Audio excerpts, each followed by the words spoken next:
Yesus katakan begini, akulah pintu, kamu masuk. Ketika kamu masuk, tak sediakan semuanya. Bahkan dikatakan kamu akan menemukan padang rumput. Amin. Yesuslah kebenaran.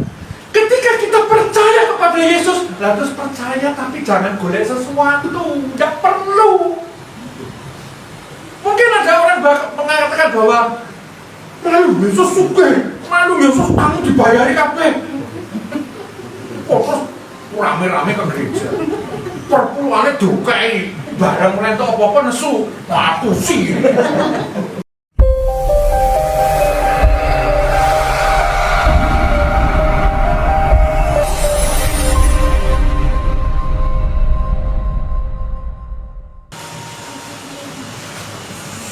Shalom. Selamat sore Bapak Ibu. Seberapapun yang ada, seperti biasa kita akan memulai ibadah pada sore hari ini. Mari bersama-sama kita tenangkan hati, kita letakkan beban masalah problema kita, supaya kita bisa sungguh-sungguh dalam melayani, dalam beribadah pada sore hari ini. Mari bersama-sama kita berdoa terlebih dahulu. Bapa di dalam surga, sungguh ucap syukur Tuhan, kiranya kami anak-anak-Mu akan mulai ibadah ini. Sertai kami, tutup bungkus kami dengan kuat kuasa-Mu Tuhan. Bagi jemaat yang masih dalam perjalanan, Tuhan tuntun, sertai, sampaikan di tempat ini dengan damai sejahtera dan sukacita. Tuhan pimpin kami, Roh Kudus kuasai kami dari awal, pertengahan hingga akhir. Terima kasih Tuhan, kami sudah berucap syukur. Haleluya. Amin. Puji nama Tuhan. Mari kita angkat satu pujian terlebih dahulu. Selama satu minggu ini, beban masalah problema yang kita hadapi sangat banyak tentunya. Setiap orang, setiap manusia pasti memiliki beban masalah tersebut. Namun bersama Tuhan, bersama Bapa kita, bersama Yesus, kita akan selalu dikuatkan. Mari kita angkat satu pujian, bersamamu Bapa.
Sendiri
baru ini kita menyempatkan waktu untuk memuji dan memuliakan nama Yesus. Untuk itu saya ajak Bapak Ibu datang ke sini, jangan sampai sia-sia. Mari kita lebih sungguh lagi. Mari kita lebih sungguh lagi. Mari kita lebih sungguh lagi. Kita berikan yang terbaik untuk Tuhan.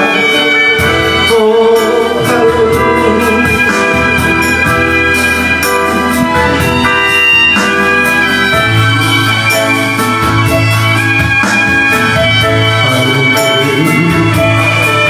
kita angkat dari awal lagi Bapak Ibu. Engkau ada bersamaku.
Bapak Ibu?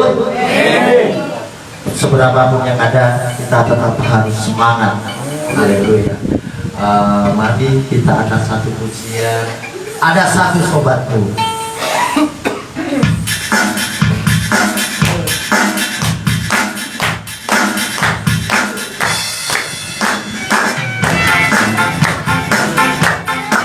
Mari Bapak Ibu sambil bergoyang, berjoget juga boleh. Haleluya. Ada satu sobatku. Ada satu sobatku yang setia, tak pernah dia tinggalkan diriku.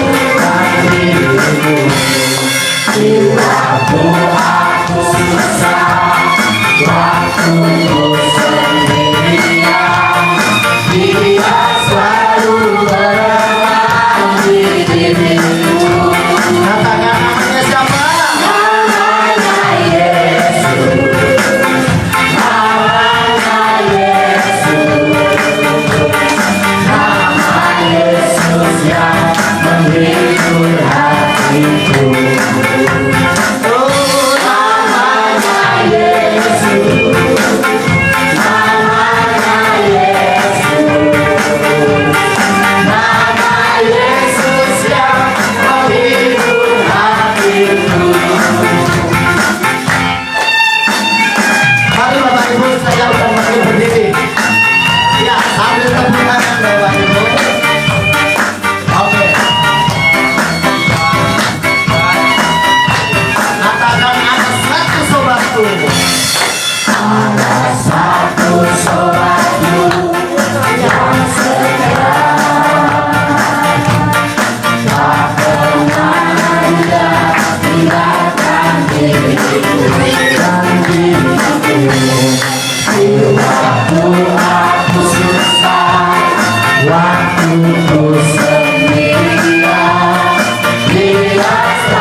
Masih ada semangat ya Bapak Ibu. Kita bakar lagi dengan bangkit serukan nama Yesus.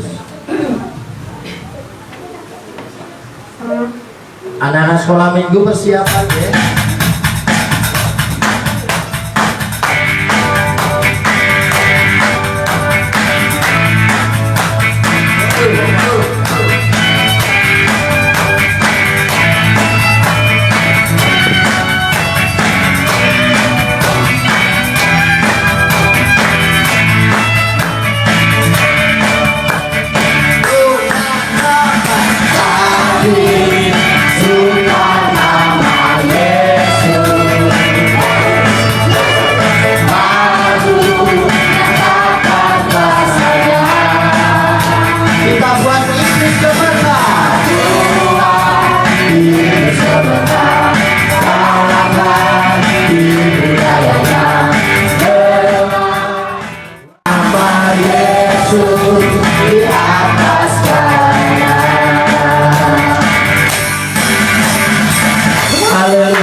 Silakan duduk Bapak Ibu.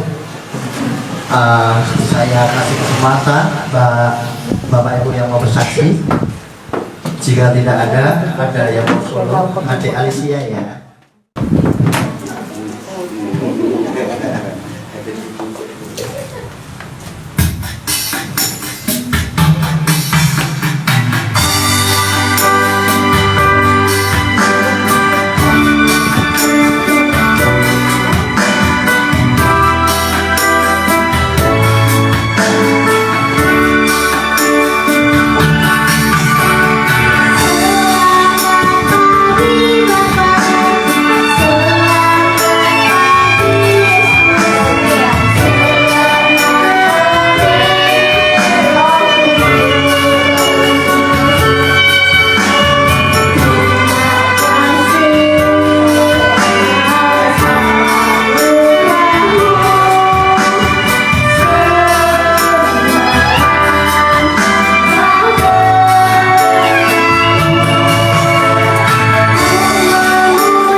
Terima kasih anak-anak sekolah minggu. Ada gerakan doa di sini. Ada gerakan doa di sini.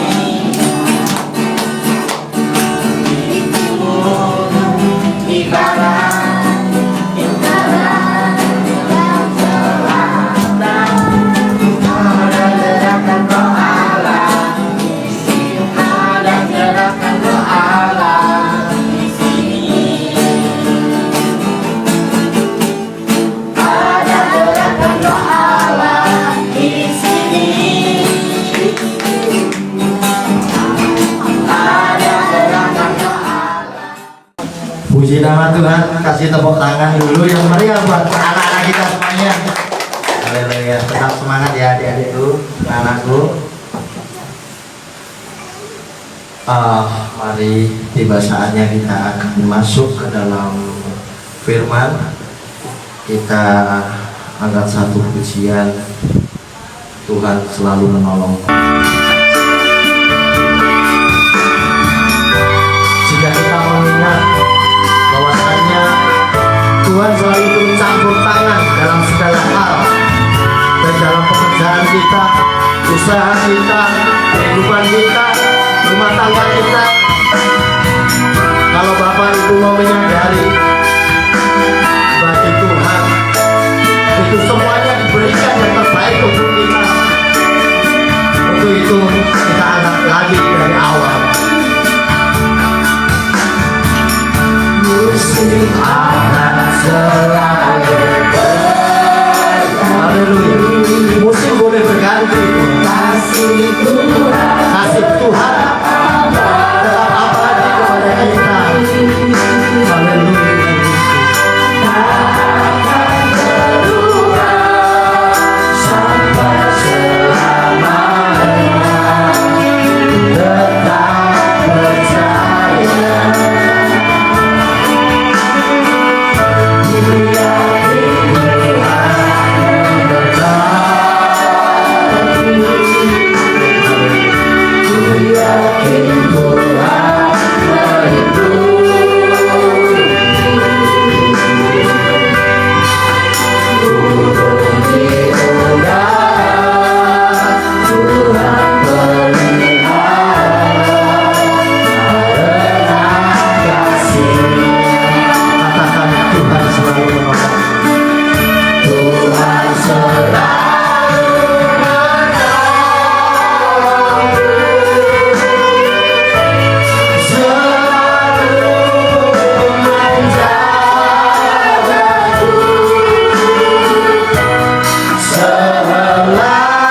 Tuhan, Kau telah memberkati dan menyertai kami di sepanjang hari ini. Bahkan dalam sore hari ini, kami merasakan lawatan daripada-Mu.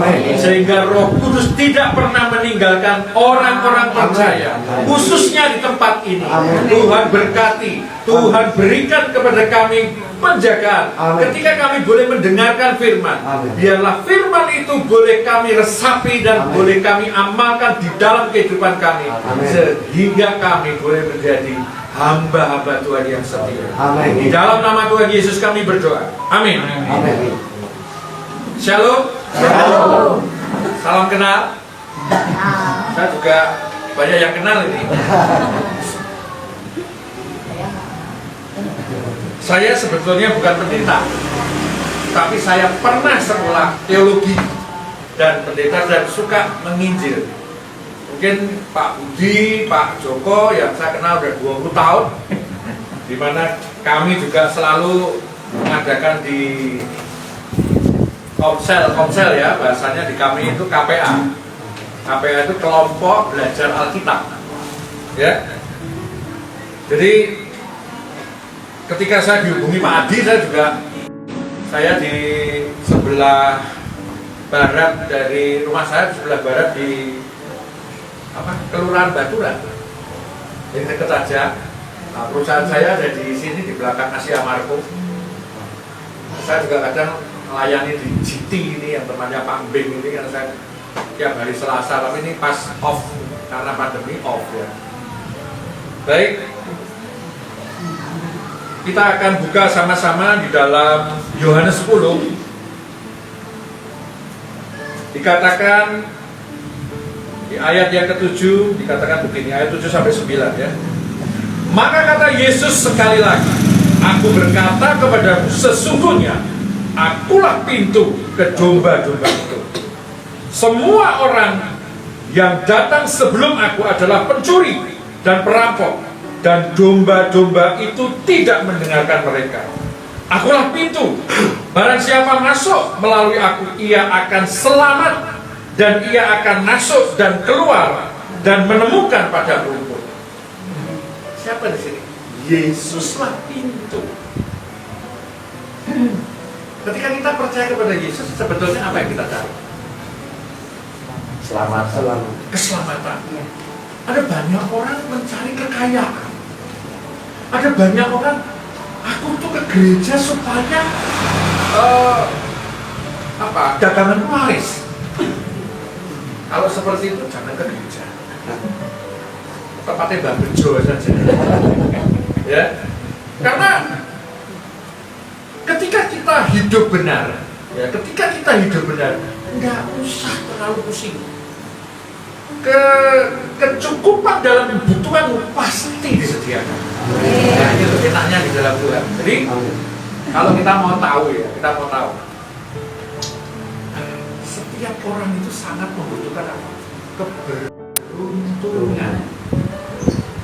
Teorinya dapat keberuntungan itu apa? Piye? Gak ada yang bisa menjelaskan. Wong iki kok iso bejo, wong kok iso hoki, gitu kan? Wong kok iso beruntung hidupnya. Kenapa? Teori di dalam Alkitab katakan ini, ketika kita hidup benar, wes rasa mikir, sing penting bener. Dagang ya dagang sing bener. Kalau kita ingin melakukan sesuatu ya sing bener. Suatu ketika bahasanya, wah nek urusannya bener terus, kapan sugih? Ya gitu kan? Pertanyaannya, apakah ada orang yang hidupnya nggak bener bisa sugih? Bisa. Tapi bar sugih nek ra loro bae, nek ra loro.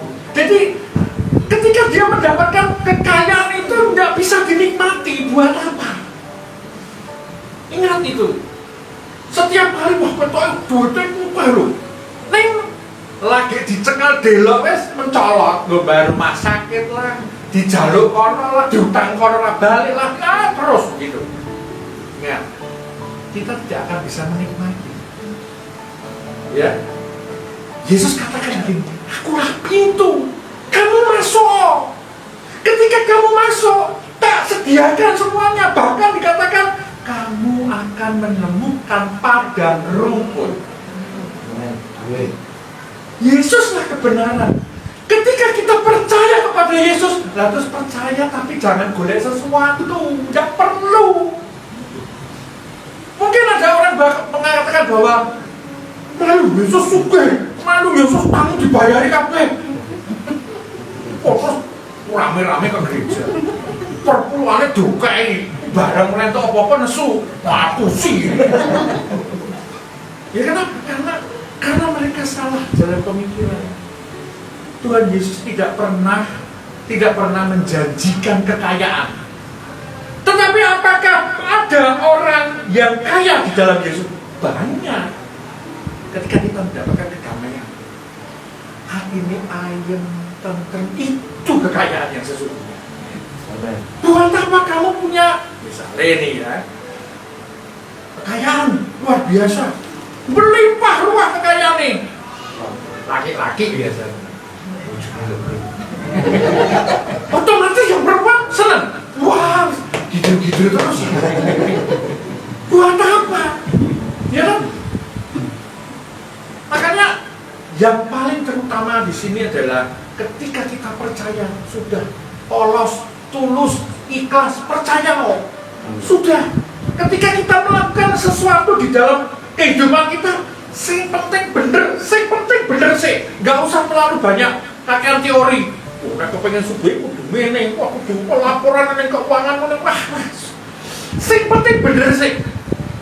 Ketika kita bener, maka keberuntungan itu akan ada kepada kehidupan. Amin. Nah, sing marake kita itu bertambah, itu adalah keberuntungan itu. Makanya melu Yesus itu penake apa? Kamu diajari bener. Jangan aku melu Yesus ben sugih, ora bakal. Kecewa malah nanti. Ya, ada banyak orang pendeta ngomongkan tentang perpuluhan kamu main 10, entuk 100. Waduh, hari ini perpuluhan 10.000, besok untuk 100.000. Malah kan, besok kasih 100.000, entuk 1 juta. Besok kasih 1 juta orang Bali. Ya tak? Kenapa? Mindset kita salah. Mengikut Yesus itu yang paling utama adalah keselamatan. Amin. Keselamatan itu tidak ada obat. Kenapa? Nanti ketika Tuhan datang di awan-awan, yang namanya duit sudah tidak ada artinya. Tidak ada artinya. Saya lihat sendiri pada waktu tahun 98, uang itu tidak ada artinya. Kerusuhan 98 itu ada banyak orang di sini, di Solo sini, yang ngomong sama Kopassus, ngomong gini, Pak, bawa keluarga kami ke bandara. Kalau Bapak mau bawa kami, bisa bawa kami ke bandara, sampai di bandara ini ada BBKB Land Cruiser yang pada waktu itu harganya mungkin 800 juta. Itu mobil PN. Uang sudah tidak ada. Di Jakarta ada juga, Pak, itu satu rombongan ya, bawa kami sekeluarga besar untuk masuk ke Cengkareng. Bapak lihat rumah saya, kalau kami sekeluarga bisa ke Cengkareng, rumah saya ini di Menteng loh, miliar loh itu. Silahkan, ini sertifikat buat Bapak. Uang tidak ada artinya. Padahal kita sekarang ini sing digoleki uang. Ya, tiap hari ngrungokke lagune kereta api, susah. Klaksonnya apa? Duit. Ya toh? Mindset kita itu selalu pokoknya nek duit seneng, nek duit seneng. Itu salah. Saya juga pernah ngalamin duit seneng. Ya. Makanya hidup saya hanya saya ingin buat untuk melayani terus. Saya lakukan untuk melayani ini sudah mungkin lebih dari 20 tahun kalau Pak Joko, Bu Joko itu kenal kami ya. Lebih dari 20 tahun. Cuman saya melayani tidak di gereja-gereja, tapi saya melayani di kelompok sel. Lebih gampang. Kenapa? Karena ketika kita melayani tempat seperti itu, kita akan selalu banyak jawab, belajar Alkitab. Jadi kita tuh perlu belajar supaya kita ngerti. Aku kita bijoki bopo, aku kita menyembah Tuhan bopo. Ya, kadang-kadang kita mikir ya, aku nih bijoki yang penting nyembah Tuhan. Loh, ketika kita memuji Tuhan, Tuhan mendengar suara kita, betul? Tetapi ketika kita mendengarkan firman Tuhan, kita yang harusnya mendengarkan suara Tuhan. Ya toh? Ketika nyanyi semangat, ya toh? Tapi ketika dengerin firman ngantuk. Makanya aku lagi. Ya. Kita akan salah ngerti, makanya aku loh ning gereja 70 tahun, 70 tahun ning gereja.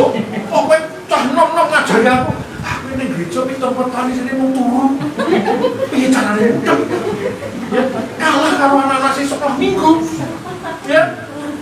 Makanya kita sekarang belajar. Tuhan katakan, akulah pintu. Masuk. Masuk. Ketika kamu masuk, ya dikatakan di sini, akulah pintu, barang siapa masuk melalui aku, ia akan selamat. Yang pertama selamat, ya. Dan ia akan masuk dan keluar, dan menemukan padang rumput, menemukan apa yang kau butuhkan. Dengan apa? Benar, sukacita. Jadi tiap hari bahasanya begini. Benar itu seperti apa? Benar itu begitu. Dosa itu pasti akibat dari melanggar hukum Tuhan. Hukum yang mana? 10 hukum. Ada pendeta yang katakan 10 hukum itu kan sudah dipakutkan di kayu salib. Kita kan sudah, harga kita sudah lunas dibayar. Makanya kita sekarang bebas. Pertanyaannya, apa bebas untuk melanggar? Boleh membunuh, boleh berzina, tidak menghormati orang tua, apa boleh? Ya, berarti bebas itu begitu. Karena kita sudah tidak di bawah hukum Taurat, kita sudah ngerti bahwa upah dosa adalah maut. Ketika kita sudah ngerti upah dosa adalah maut, makanya ojo melanggar. Pertanyaan ini, menuruti 10 hukum gampang apa angel? Lah kok angel? Ya kok? Kenapa kok angel? Boleh nggak kita buat patung? Boleh nyembah nggak? Boleh, tapi kita menyembah. Nggak angel toh? Tinggal orang sanggaya patung, orang nyembah patung. Angel nggak? Nggak angel. Gampang mana? Membunuh dengan tidak membunuh. Tidak membunuh lebih gampang. Menipu dengan tidak menipu. Harusnya ya. Kadang-kadang orang Jawa ya. Bu, ayo nanya bu. Oh, sampun. Tapi kan bohong. Apa ada bohong suci dengan bohong hitam? Gak ada ya bohong, gak bohong. Ya kan? Kita belajar untuk apa? Untuk tidak melanggar. Mungkin kita katakan bahwa menuruti 10 hukum Tuhan itu tidak gampang karena kita sudah sering melakukan kesalahan dan dosa dengan cara kita pilih gitu loh. Karena kita kadang-kadang melanggar itu sudah kayak refleks. Nah, tapi apa yang dikatakan oleh Ayub? Ayub itu hidup perfect, sempurna. Caranya piye supaya kita bisa hidup lebih baik? Hari ini kita hidup harus lebih baik dari hari kemarin. Mas, lakukan itu aja sih paling gampang. Nek ndeni ngopo sing salah, aduh Tuhan ampuni aku, Tuhan ampuni aku, oke. Tuhan ampuni. Ingat, ketika kita berbuat salah, ketika kita bertobat, Tuhan ampuni enggak? Nah, sekarang ketika kita buat salah atau kita sedang tobat, tahu orang yang berbuat salah yang diulang-ulang dengan hal yang sama, pada akhirnya dia tidak akan mendapatkan pengampunan. Nah, saat kita begini, dosa yang paling tidak bisa diampuni adalah dosa kepada Roh Kudus. Lah, dosa kepada Roh Kudus itu bagaimana? Misalnya kita berbuat salah nih, Roh Kudus pasti ngomong, ojo, jangan, ya toh, nih, pikir, jangan kok aku membayar, setelah iso lakukan, ya toh. Besok lagi mau melakukan kesalahan lagi, Roh Kudus sudah ngomong, rodo alon. Nah tapi kok, iya aku susah mendidik. Nah, tetap, sesok meneh, Roh Kudus ngomong lagi. Tambah alon, bar kui kita sudah tidak bisa mendengar lagi kata-kata jangan daripada Roh Kudus. Akhirnya dosa yang kita lakukan terus-menerus tadi bukan kita anggap sebagai dosa, sebagai hal yang biasa. Makanya dosa yang menghujat Roh Kudus adalah dosa yang tidak akan pernah mendapatkan pengampunan. Karena oke, bukan berarti Tuhan tidak kok ngomongnya Tuhan katanya mengampuni Tuhan itu 7 kali, 70 kali, 7 kali katanya. Lah kok apa gepeng 5 kan dulu? Karena kita sudah tidak mau dengar 5. Ya. Jadi ketika kita benar, jaga itu. Patokane, ingat ya. 10 hukum Tuhan tidak menyelamatkan. Yang menyelamatkan itu Tuhan Yesus. Dengan apa? Iman. Tapi namanya 10 hukum Tuhan itu cuma sekedar untuk jadi pengilor. Digo nek ngene iki kowe salah lho. Untuk menunjukkan nek kowe mencuri kuwi salah. Supaya kita tahu, oh nek ngono kuwi dosa. Coba kalau nggak ada 10 hukum Tuhan, kita ngerti itu dosa? Nggak ngerti. Kepengen dia dianu, ya toh? Misalnya laki-laki seneng ya dikawin, gitu. Padahal kan sudah dikatakan jangan berzina. Pada kayak kucing lah ya, pokoknya seneng dikawin ya toh. Ya, itu kejadian. Kita dikatakan bahwa 10 hukum Tuhan itu tidak menyelamatkan. Tetapi untuk hidup kudus kita harus menuruti 10 hukum Tuhan. Ada pendeta ngomong 10 hukum Tuhan itu sudah dipakukan di kayu salib. Sing endi? Yang dipakukan di kayu salib adalah hukum Taurat, hukum upacara, hukum sing neko-neko ya. Ya, kita ajar, enggak usah angel-angel. Kita ajar. Kalau melanggar hukum kesehatan, pasti loro kok. Ya. Kalau kita melanggar hukum kesehatan sakit nggak? Orang sakit itu bukan berarti, aduh, ini apa cobaan dari Tuhan. Bawang gue senengane mangan pedes terus kok, lambungnya loro kok nyalahke cobaan Tuhan. Loh, kalau kita sudah tahu darah tinggi, ya jangan makan garam terus. Ah, itu Pak Joko pernah. Itu selalu tak buat contoh itu. Lagi untuk batek. Bu, ayo mangan sate kambing, tongseng. Apa yang terjadi? Apa ambeien ini segini loh. 2 ekor.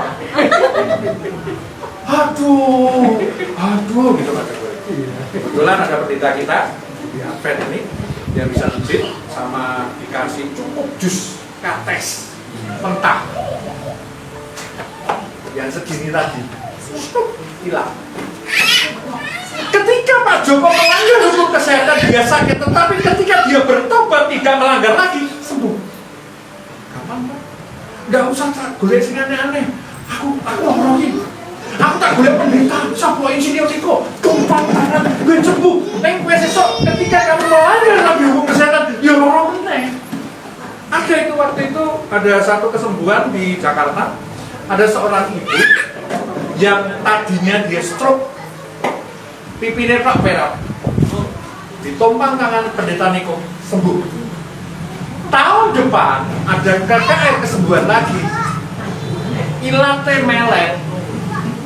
Nggak cuma pipinya tak sing mereng, ilate melek ditumpang tangan tak sembuh.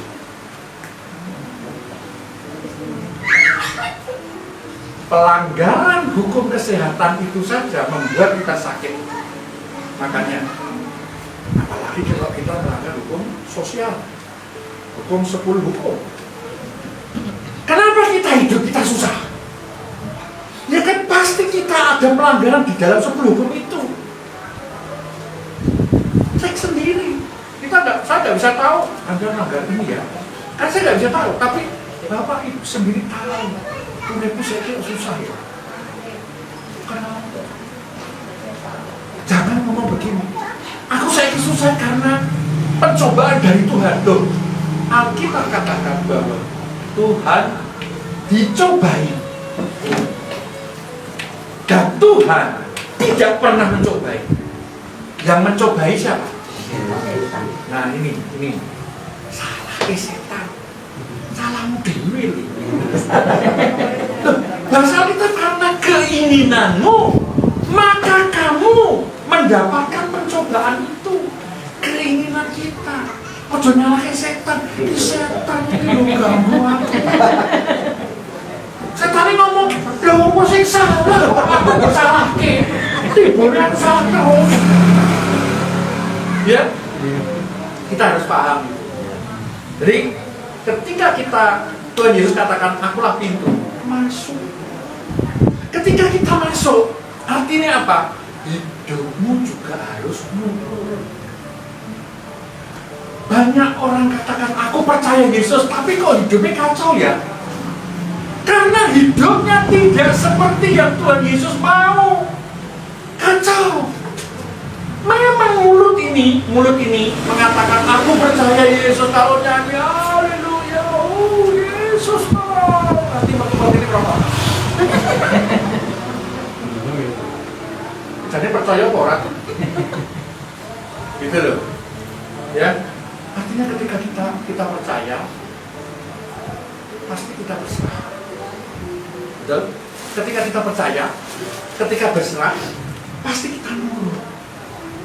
Ketika kita nurut, maka hidup akan ada perubahan. Makanya ada orang ngomong gini, aku ini menurut Tuhan Yesus ya, kira-kira sudah saya dulu selalu tahu Tuhan pun juga berubah-berubah ini terus.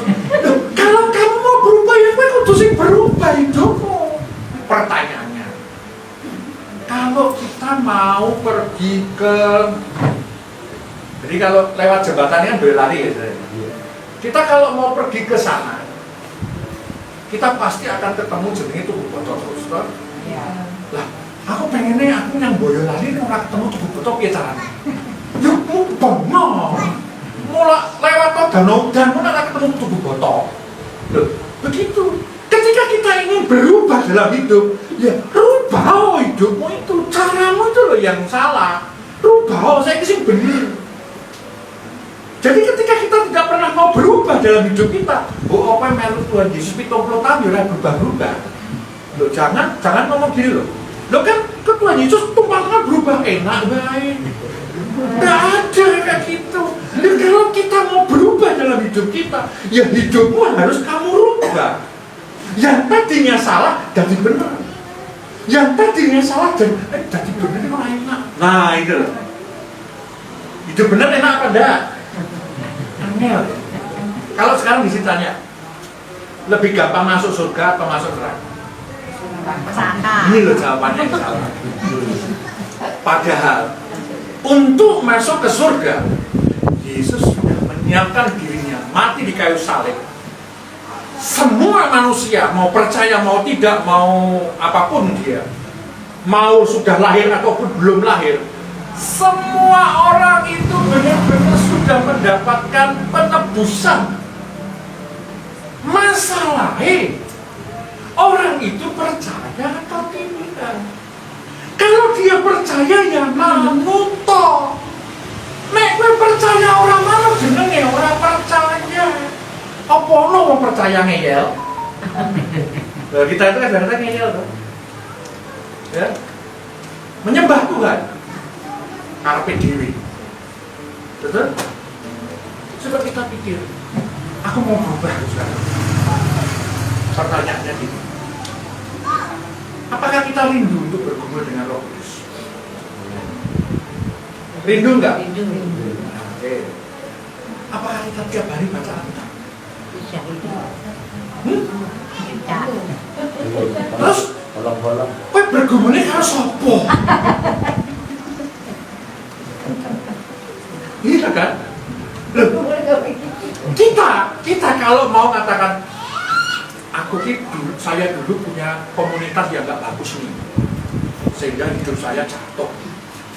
Terus sekarang supaya baik berarti harus punya komunitas yang baik toh, supaya kita boleh semangat lagi, boleh bisa bangkit lagi kan gitu. Nah sekarang ketika kita ngomong aku bergumul dengan Roh Kudus, apakah dengan kalau kita bisa bahasa Arab cukup bergumul? Roh Kudus. Apakah ketika kita memuji Tuhan, hati kita terangkat bergumul dengan Roh Kudus? Paling gampang itu bergumul itu baca Alkitab. Alkitab itu adalah Roh Kudus yang ditulis. Kita sama saudara kita aja kalah. Mereka setiap hari berusaha ngaji sampai katam 30 juz. Nah kita di sini ada nggak yang sudah baca Kejadian sampai Wahyu? Belum ada. Mana kejadian apa yang orang muda? Ini loh. Bagaimana kita ini bisa dikatakan anak Tuhan kalau kita buku Roh Kudus yang tertulis itu tidak pernah kita pahami. Pak, aku baca Alkitab itu ngantuk. Nggak mungkin. Nggak perlu mungkin. Saya sudah baca lebih dari 20 kali. Lebih. Anak-anak saya baca sudah lebih dari 6 kali, ada yang 8 kali. Kan umurnya beda-beda. Kalau kita mau baca satu hari 2 pasal, yang pendek-pendek 3 pasal, cukup waktu setahun. Kejadian sampai Wahyu selesai. Karena kalau kita tidak pernah nyelaki, kita kan maksudnya gini ya, bergumul sama Roh Kudus sih, saya tidak usah baca Alkitab Pak, saya tiap kali berdoa saya selalu menyembah Tuhan, terus menyembah Tuhan, dan saya berdoa itu kusuk dan aku yakin Tuhan dengar. Orang Farisi itu juga tiap hari berdoa, bahkan kalau berdoa tidak cuman di tempat roh, di pinggir jalan sampai ngomong, ya Tuhan, Bapa kami, gitu kan? Tapi mereka tidak punya artinya dulu.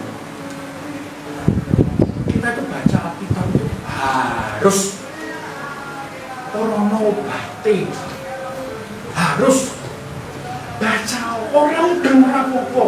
Saya yang sudah baca lebih dari 20 kali, udah enggak apa-apa.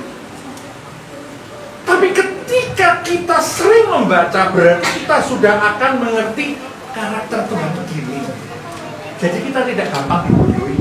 Ketika ada sesuatu masalah di dalam kehidupan kita, ya, kita kadang-kadang mikirnya gini, wah, aku gila, butuh banget. Dengarlah, ono koncoku, wes suwe ora pernah, ada kesaksian gitu ya, wes suwe ora pernah ketemu, ngei utang aku 10 juta, neng 10%. Lah, itu tadi Kalau kesaksian gitu tuh kira-kira dari Roh Kudus apa enggak? Gitu loh. Roh Kudus itu selalu satu bahasanya. Kasih. Misalnya eneng embel-embele ya orang ngambek. Tapi nek itu sudah ngambek ojo tompo. Kuwi dudu sapa Roh Kudus? Roh Kudus. Ya. Kenapa akan tambah susah ada nanti? Jadi kita harus tahu karakter Tuhan itu kayak apa sih. Ketika kita sakit kadang-kadang ya, sakit, orang mari-mari, terus mikir-mikir, wah, nek orang ini gampang tuh, ini alternatif. Mau ikut? Karena sakit, mungkin ikut. Apa yang dikatakan Rasul Paulus? Rasul Paulus juga sakit. Dia punya sakit yang bahasa di Alkitab katakan bagaikan duri dalam daging. Dia minta tolong sama Tuhan, ngomong, kasih karuniaku cukup bagimu. Rasul Paulus diam. Karena Tuhan katakan di dalam kelemahanmu aku ingin bekerja. Di dalam kelemahanmu ada kekuatan. Jadi jangan pernah kita merasa apa ya, takut sakit. Loh, sakit ini ataukah ini kan gini ya, aku loro iki ya cobaan saka Tuhan ada salah itu kan ya, kita mau sakit berhenti ya melanggar hukum kesehatan. Contoh ya, contoh sakit asam urat. Itu paling gampang toh. Sakit asam urat nih. Obatnya apa? Ya, kalau kita suka makan gorengan, makan kacang. Ya, kalau makan kacang nggak cuma segenggam tapi seledor. Ya otomatis asam urat. Gampang. Stop makan kacang. Cari kluwih. Sikat. Ya, kluwih itu cuma berapa? 2.000 rupiah loh. Disikat dengan sikat gigi bersih, gagangnya dipotong, dibersihkan tahe, masuk ke dalam air, kasih 3 gelas, jadikan segelas, disusut jadi digodok sampai susut dari segelas, minum. Payah kan? Pak, saya kena gula. Mulai pete sama godong salam 7 lembar rebusen, nanti gulanya langsung berangsur-angsur menurun. Loh, kalau kita mau benar-benar di dalam Tuhan, loh, bukan itu sih menyembuhkan. Tuhan ya kan, Tuhan aku sekarang, aku sadarnya aku sekarang sudah nggak mau makan sing manis-manis, aku sekarang nggak mau makan sing glojok. Pasti sembuh. Gampang toh? Kenapa saya katakan obat-obat ini sudah teruji? Sudah teruji, saya punya dosen di teologi. Saya kan orangnya ya kayak gini, orangnya saya tablak gini ya. Pak, dosen orang harus sandal, apa harus sepatu loh Pak? Kil, sikit loro, semua. Oh, ini Pak, kasih itu kluwih, godoknya 3 gelas jadi segelas. Besoknya, obat jos. Sudah pakai sepatu gitu. Kalau kenal Pak dosen ini Immanuel Soekardi, dulu dia dari Pati, ada kita ada sekolah di mana? Di Beteng. Sekolah teologi saya 4 tahun ya. Aduh, kita ini ya hidup itu jangan dibuat angin, karena kita sudah punya legalitas. Benar katakan, akulah pintu masuk nurut hidupmu kayak aku, maka hidupmu pasti enak. Kita nggak akan pernah pusing lagi dan kita nggak akan pernah was-was lagi dalam kehidupan kita. Ingat satu hal, dunia ini tidak akan lebih baik. Dunia ini tidak akan lebih baik, tetapi kita anak-anak Tuhan akan tetap berdiri dengan tegak Karena Tuhan akan memberi. Amin. Ya, jadi jangan pernah berharap terus aku besok benar tuh apik. Ketika kamu tidak hidup benar, apalagi sekarang ini, ya, kalau kamu tidak mau hidup benar sekarang ini, karena ingat ini sudah hari penantian. Yang kemarin sih kena COVID, coba pikirin, iya, kocok mati, ya. Coba pikirin, kok kita masih hidup? Tuhan masih kasih kesempatan. Ditampi. Berarti kita jekanggo. Sekarang buatlah hidupmu untuk berarti bagi Tuhan. Sopo ngerti sesok ditampi genti, karena ini COVID belum berhenti loh. Ya, nanti ya terus COVID mesti aneh-aneh.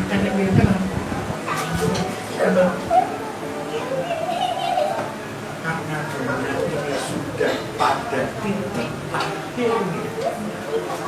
Kita itu sudah di akhir zaman. Orang mungkin agak benar, ijek ngono-ngono baik. Ijek gampang nesu, ijek aduh. Masih kita nanti ngomong, aku sudah menyembuhkan demi namamu, aku sudah hidup di dalam Engkau Tuhan, aku loh sudah gaya gereja dan lain sebagainya. Tuhan ngomong, sopo aku tahu. Terus gak? Sudah ke gereja, perpuluhan, mengumpulkan persembahan, ya kan? Ketika Tuhan datang di awal-awal, Tuhan, aku malu. Wah, sopo? Kali, kasihan gak? Berusaha untuk hidup benar. Patokannya 10 hukum Tuhan. Gampang gak? Masuk ke pintu Tuhan. Menurut orang enak, orang apa-apa, yang penting selamat. Kalau ijik ngeyel, nek ora katut, harus nangis. Buktikan bahwa kamu ketika kamu tidak melanggar hukum kesehatan aja bisa sembuh. Keselamatan itu kan orang kan ngomong gini, ngomong keselamatan, apa kayak tahu ngerti sogo. Itu buktinya di hukum kesehatan tadi. Kita sakit kalau kita nurut dengan hukum kesehatan, kita akan sembuh. Pasti. Kenapa? Contoh. Di daerah Nusukan sini ada ibu yang punya perusahaan paketan. Dia sudah ngatang-ngatang.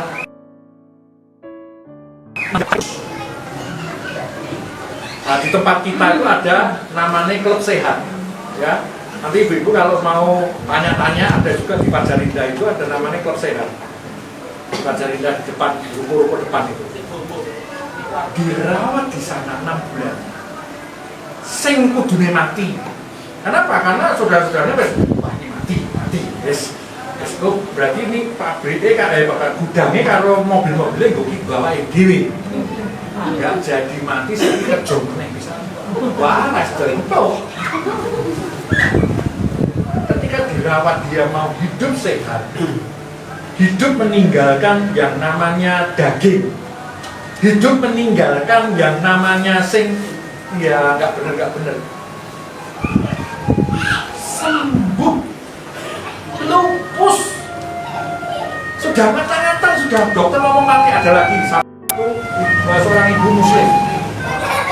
muslim ini, namanya Bu Ria. Dia bisnisnya catering di Palur, stadium 4 kanker, mau diambil, nggak punya duit. Lalu dilayani juga dengan di grup ya di gereja kita, PET.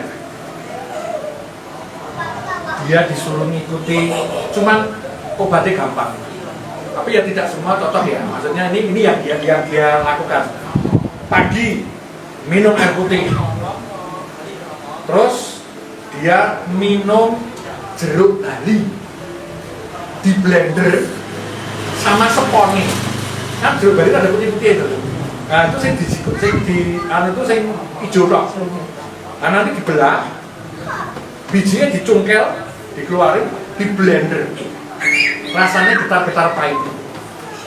Pagi minum itu, siangnya kalau lapar minum pepaya, nanas, apelnya apel yang Malang.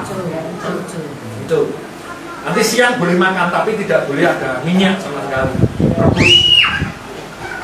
Semua rebus, tidak boleh pakai apa-apa. Terus di malam hari ini minum itu lagi, jeruk Bali itu tadi. Sampai sekarang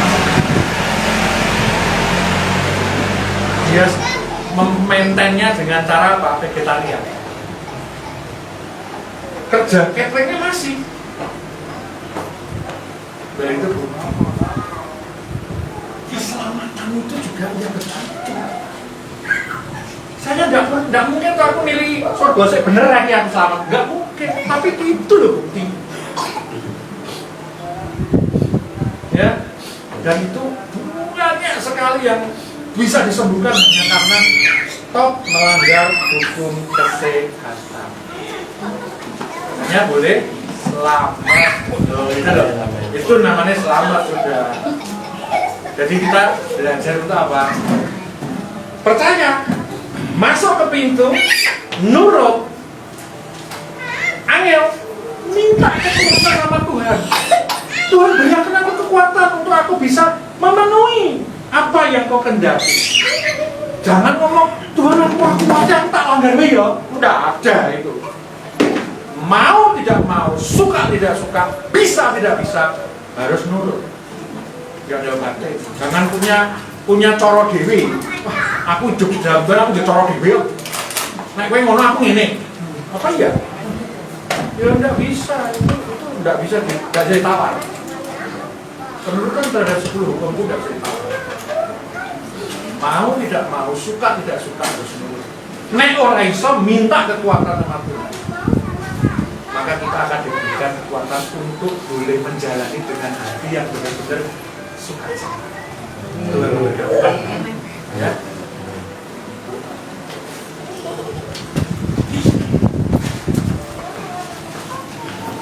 Puji nama Tuhan, Tuhan yang luar biasa.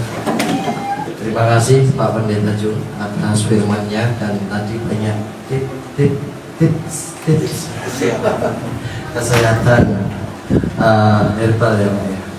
Masuknya herbal itu. Terima kasih Pak atas firman-Nya. Saya pribadi merasa terberkati atas firman ini, dan biarlah Tuhan Yesus yang akan memberkati semuanya pada waktu itu.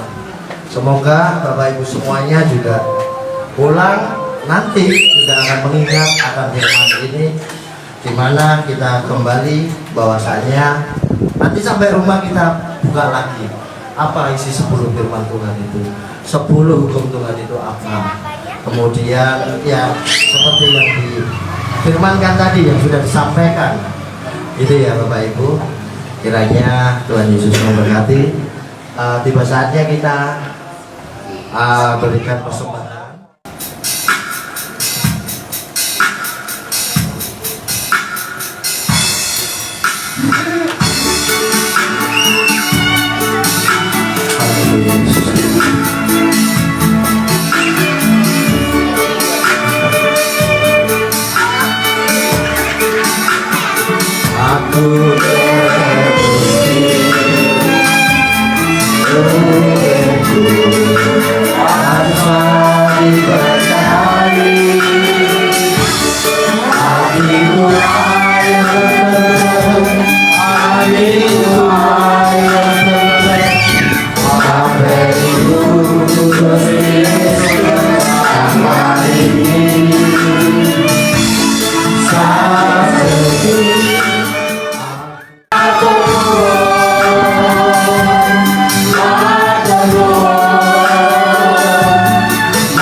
Tuhan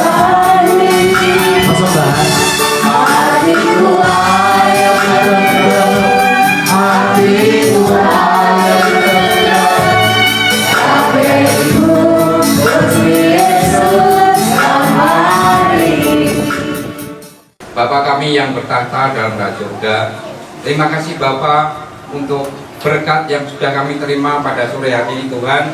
Biarlah berkat firman yang terus menguatkan kami Tuhan, untuk boleh senantiasa tempat ini Tuhan.